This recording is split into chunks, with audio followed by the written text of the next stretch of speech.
헌법재판소의 결정문 지금부터 바로 분석해 드리겠습니다. 다른 탄핵 사유들도 여러 개 있습니다. 거부권 행사한 거, 이런 등등 특검 임명하지 않은 거 이런 거 있는데 그런 것도 이제 볼 필요 없습니다. 모두 다 기각했으니까요. 딱 두 가지만 보시면 됩니다. 첫 번째, 헌법재판관 불임명 문제.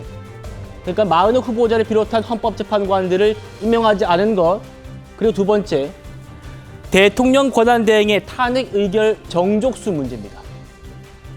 자, 문영배, 이미선, 김영두, 정정미, 김복형을 비롯한 5명의 다수 재판관들은 보시는 것처럼 기각을 결정하면서요.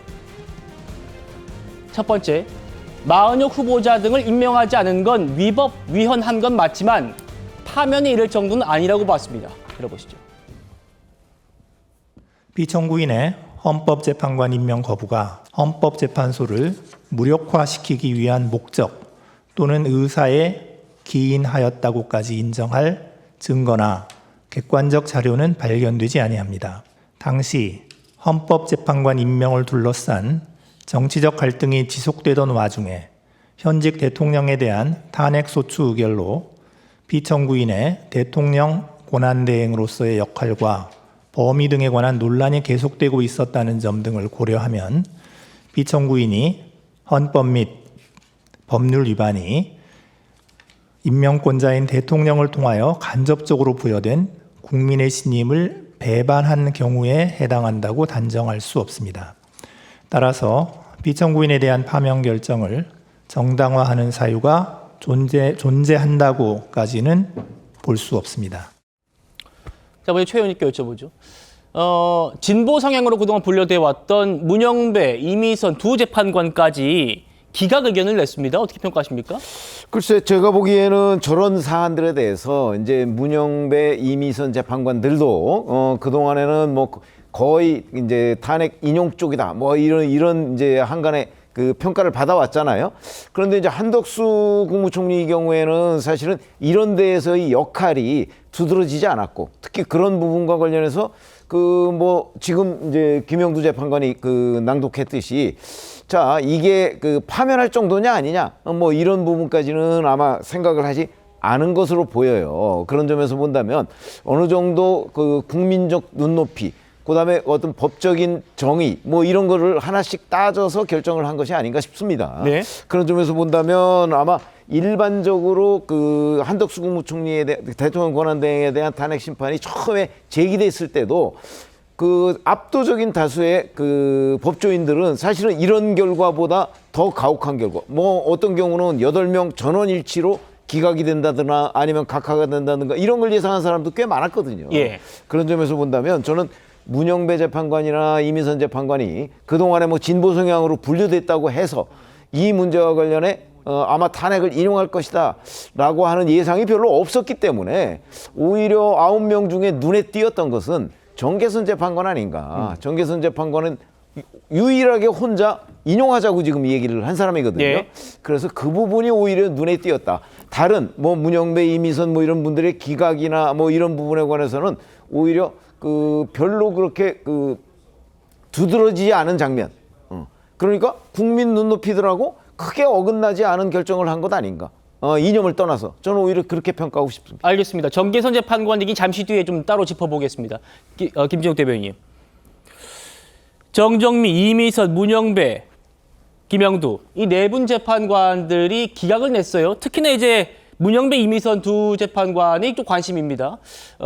최 의원님께서는 국민들의 이런 감정 그리고 판단에 맞게 한 것 아닌가, 크게 특별할 게 없다라고 말씀 주셨는데 어떻게 바라보고 계십니까? 그러니까 전체적으로는 기각이 되었습니다. 그중에 특히 두 분의 재판관은 이 사안에 대해서 각하 판정을 함으로써 나머지 본안 사안에 대해서는 아예 의견을 내지 않으셨던 거 아닙니까? 그렇다면은 좀 전에 우리가 봤던 헌법재판관을 임명하지 않은 부분하고 또 이 의결 정족수 부분 두 부분에 있어서는 의미 있는 결과가 그래도 나왔다고 봅니다. 첫 번째로 헌법재판관을 임명하지 않은 부분에 있어서 6분의 재판관 중에서 5분은 인용 결정을 했습니다. 그 중에서 한 분은 이제 김복형 재판관은 기각 결정을 했는데 네. 이 5분의 인용 결정을 보면 어쨌든 대통령 후보자 또는 대통령 권한 대행이 이 국회에서 추천한 헌법재판관에 대한 임명은 해야 된다. 그런 부담을 가져야 된다라는 것은 분명하게 그 의무를 지워줬고요.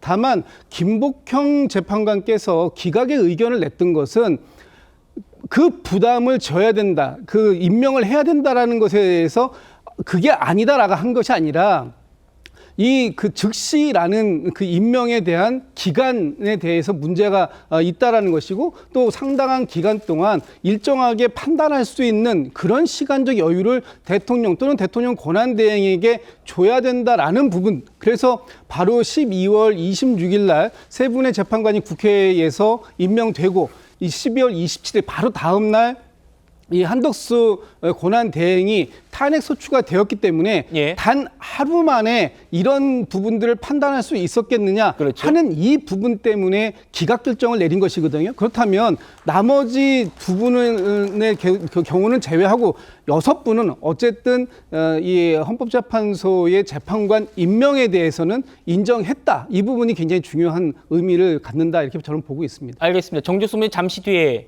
얘기 나눠보도록 하고요.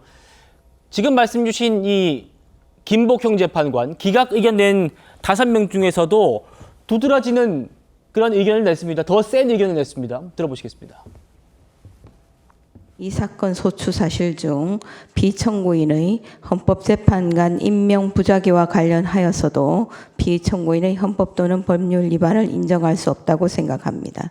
헌법재판관 임명권 행사에 있어 대통령의 자기 의무가 있더라도 국회 선출 재판관을 선출한 후 즉시 임명해야 할 의무가 있다고 보기는 어렵습니다. 피청구인이 국회로부터 재판관 선출 통지를 받은 이후 피청구인에 대한 탄핵 소추안이 가결될 때까지 피청구인이 국회 선출 3인을 재판관으로 임명하지 않겠다는 거부 의사를 밝힌 적은 없는 점 등에 비추어 국회 선출 3인을 재판관으로 임명하지 않겠다는 거부 의사를 미리 종국적으로 표시한 것으로 볼 수는 없습니다. 정혁진 변호사님, 김복형 재판관은 재판관 미임명도 법 위반이 아니다. 더 센 의견을 냈습니다. 저게 더 센 의견이 아니고요. 저게 판례예요. 판례다. 제가 찾아보니까 2010 권한쟁의 관련된 판례들이 있는데 2010년도 헌법재판소 판례가 있거든요. 어떻게 되어 있느냐. 헌법재판소가 권한의 존부 및 범위에 관한 판단을 하면서 피청구인에게 이 경우에는 뭐 최상목 대행 정도 되겠습니다. 직접 어떤 자기 의무를 부과하는 결정을 할 수 없다. 이게 2010년도 판례고요. 그다음에 얼마 전에 있었던 마은혁 판례에 있어서도 헌법재판소가 뭐라고 이야기했느냐. 그 최상목의 권한 침해를 확인한 것을 넘어서 임명까지 하도록 그렇게 할 수는 없다. 그래가지고 그 부분 어떻게 나왔습니까? 부적법 각하가 나온 거잖아요. 그러니까 김복형 재판관은 일관성 있게 어쨌든 헌법 위반이라고 볼 수 있을지 몰라도 부작위 상태가 그렇다고 해서 일정한 자귀를 해야 될 의무까지는 헌법재판소가 왈가왈부할 수 없는 것이다. 그런데 어떻게 한덕수 권한 대행을 그 파면할 수가 있느냐. 말이 안 된다는 이야기고요. 그 다음에 문영배 재판관 등의 논리도 결국은 이 지금 제가 말씀드린 헌법재판소 판례에 기속이 되어 있기 때문에 도저히 양심상 파면까지는 이르지 못하는 것이다. 그렇게 판단하는 거지 무슨 뭐 그 김복형 그 재판관이 어떤 특별한 눈에 띄는 그러니까 튀는 그런 걸 한 건 아니고요. 그 다음에 만약에 조한창 그 다음에 정영식 재판관이 각하 의견 내지 않고 본안에 대해서 판단한다라고 했으면 김복형 재판관하고 똑같은 의견을 냈을 것이다. 전 그렇게 생각됩니다. 예.